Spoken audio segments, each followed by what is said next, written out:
All right, here is part 2 of how to pass the cGRC exam. It used to be called the CAP exam. Now it's called the cGRC exam. So this is part 2. Check it out.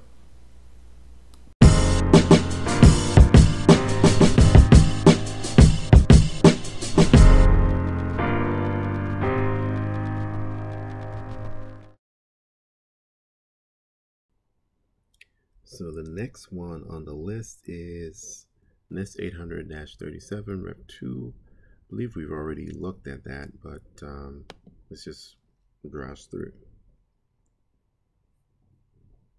So that's what this looks like. You download this, it's for free, available online, and it has the different tasks. Now, to pass this exam, I want to say 50%. Let me rephrase this without breaking any rules. If you want to be 50% sure that you'll pass the exam, make sure you know all the different tasks, the outcome of the task for each phase, know the SDLC phase that goes along with it, know the roles and responsibilities, so know who's responsible. So at the end of every phase, they'll have the responsible roles. So at a minimum, know the primary roles. You should learn the supporting roles, but at a minimum, know the primary roles and know what documentation you would need for these primary roles and phases. Then also know the SDLC phase of each phase of the RMF. So here you see System Development Lifecycle Phase. It's saying that the new one is in initiation. So this is where, and then the existing is operation and maintenance. So this is how you would map the SDLC phase to each phase of the RMF. So you'll get questions based on the SDLC, the roles, responsibilities, and the RMF phases. So let's look at 800-53. We're still on Rep 4 for the exam. So this is how you select your security controls. This has the security and privacy controls. See if I can scroll down. This is the SI, security control, impact level. So it basically has all the breakdown of security controls, the impact levels.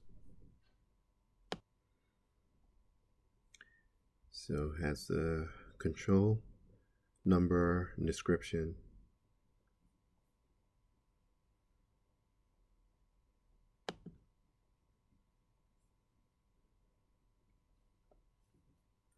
All right, let's see, NIST 800-30 Rev 1.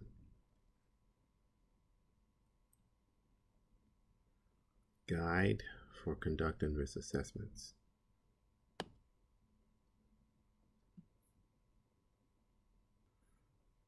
So in Chapter 2, it talks about risk assessment process.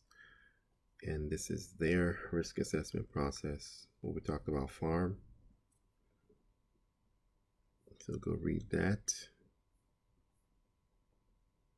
Let's see what else is on here.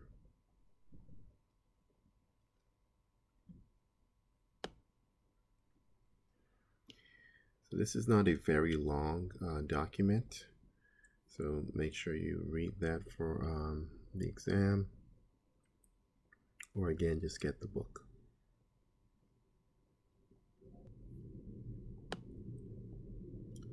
So we've done this, that. NIS 800-39.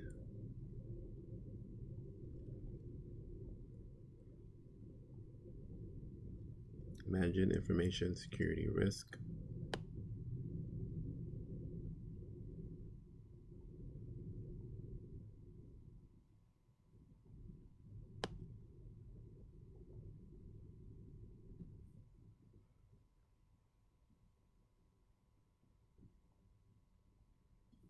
Also has the farm in there,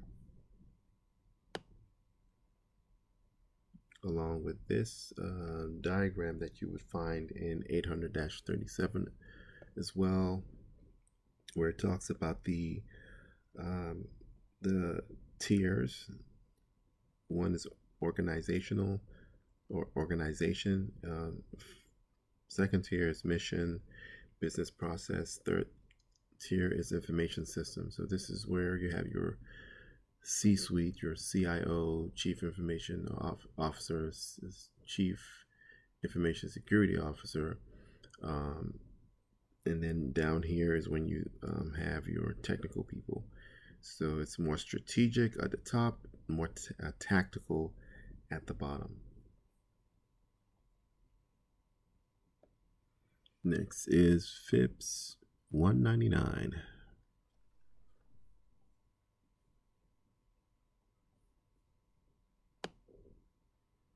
Standards for security categorization of federal information and information systems. Again, this kind of gives you the formula for categorizing information systems. System category, information type, confidentiality, impact, integrity, impact, availability, impact. Very short document.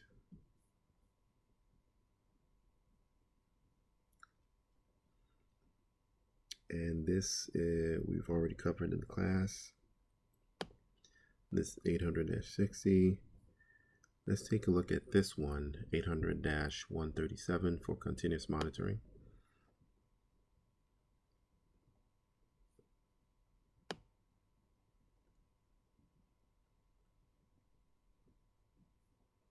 Also known as ISCM, Information Security Continuous Monitoring for federal information systems and organizations.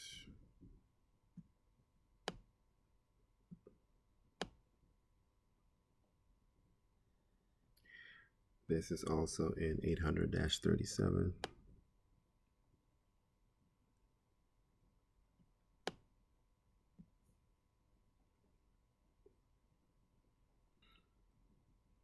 Here it's talking about the different roles in ISCM.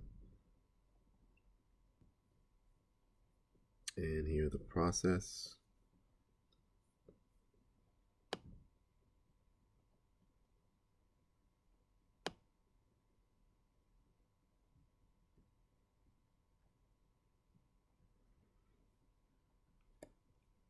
Define, establish, implement, analyze, respond, review, update. And we already went over this, the document for SSPs. Let's look at this one, NIS 800-70, National Checklist Program for IT Products, Guidelines for Checklist Users and Developers.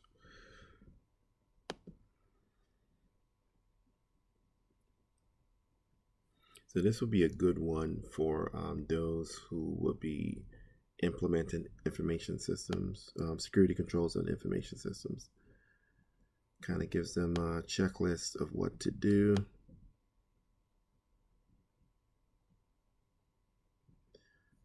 Standalone environments, manage environments.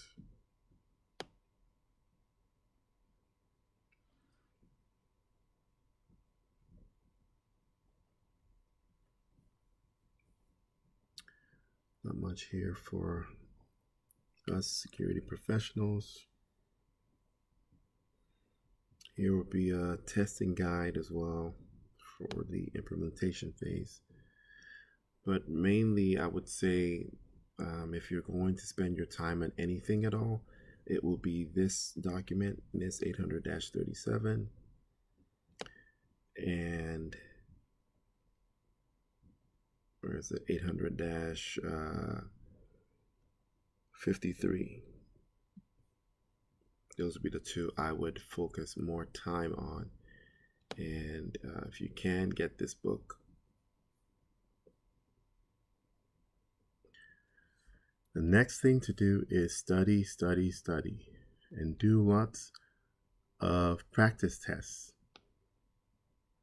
You could visit here the site www.cyberfirstacademy and look for the CAP practice tests, or you could go to the ISC Squared website and get study materials for the CAP exam.